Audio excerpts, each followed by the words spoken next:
Becker, Reverend Fathers, any honored guests, and finally, my dear brothers. My vocation story starts similar to that of many others. I was born in a small Catholic family, youngest of 3 kids, and from a young age, my parents instilled the importance of prayer in my life. As a family, we'd pray together before going to bed, something that I would continue to do for a number of years. Another aspect of my childhood was my parents gave me a nice picture Bible, and I'd read those stories, particularly the ones about King David, thought they were pretty great. Naturally, it left out the ones about Bathsheba and Uriah the Hittite and everything, but that's besides the point.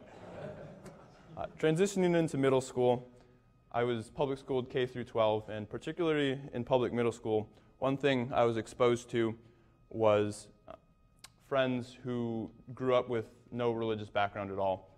And at first I thought it was kind of strange because I had my entire life gone to Mass every Sunday. But then I started to think, wow, they get to sleep in, set their fantasy football teams on time, watch football. That sounds pretty great. Around this time also, we had a new pastor at our parish whom I didn't understand that well and couldn't really relate to the homilies.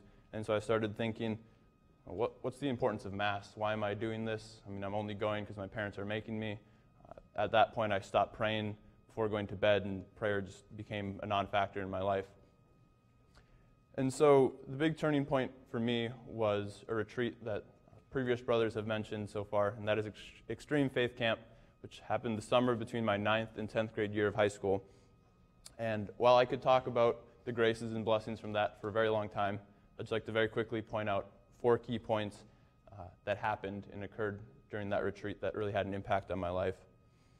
The first was I got to experience peers, people my own age who were on fire with the faith, and their witness is very profound to me, especially because I had never experienced that before. I grew up in a parish that didn't have a youth group or anything like that. Second was experiencing the love of our Lord in the Blessed Sacrament and adoration.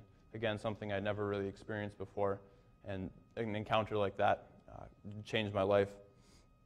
Third, true confession. I had gone to confession only because my parents made me in middle school, Advent and Lent and whatnot, but during this time I felt the need to actually go with a contrite heart and for the first time really offer a true confession, and to experience our Lord's mercy and love in that way also left a very profound impact on me. And fourth, and finally, most importantly in regards to my vocation, was the witness of a priest, Father Matthias, a young priest, probably the first young priest I had met in my life, and whose witness inspired me to think, why isn't this something I could be called to? Especially after all the blessings I had received that week, I kind of got into the mindset, the Lord's been so good to me, how can I not but offer my life to Him in the same way? And so transitioning into high school, or the rest of the years of my high school, I was kind of living this roller coaster double life where during the weekend I'd love Mass, receive a lot of peace, a lot of joy there, and then during the school week, just kind of forget about Him, not pray that much, just go to school, do sports, homework, hang out with friends. That was kind of my priority. But I'd always return to Mass and just receive a lot of peace there. And there was one time during altar serving, I'd altar served most of my life, and I just stopped and thought, when the Father was holding up the Eucharistic consecration, and there I, for the first time, really felt a clear call, like, Lord saying, offer your life to me in this way. And it terrified me, so I tried to push it away, but no matter how long or hard I tried to push it away, it kept coming back. And so I eventually scheduled a visit to SJV, secretly hoping I wouldn't like it so I could just push it further away. But I fell in love with the place, the brotherhood and the fraternity, and the holiness that I saw in all the seminarians, or at least the striving for. As I know now know. And finally, I was a fence sitter for a long time, and I was in contact with our vocations director, and I really wasn't making a decision, so he very bluntly just put, are you going to apply or not? Because we need to get this started if so.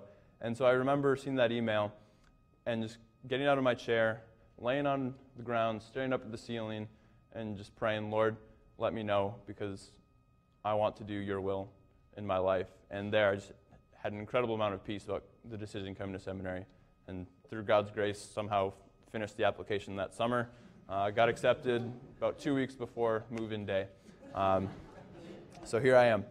And then since coming to SJV, the importance of the routine and the schedule of just daily prayer has had a huge impact on me, about just kind of getting rid of that roller coaster and just establishing that foundation of prayer, daily prayer in my life, and incorporating that in everything else I do has been a huge impact. And kind of through that and many other things, but I've continued to feel a call towards the priesthood through my time here at SJV. And regardless of where the Lord calls me, I know that I'm just eternally grateful for all the blessings and graces He's poured out in my life already, and that I know He will continue to do so. And in that, I can only respond one way, and that is praise be Jesus Christ.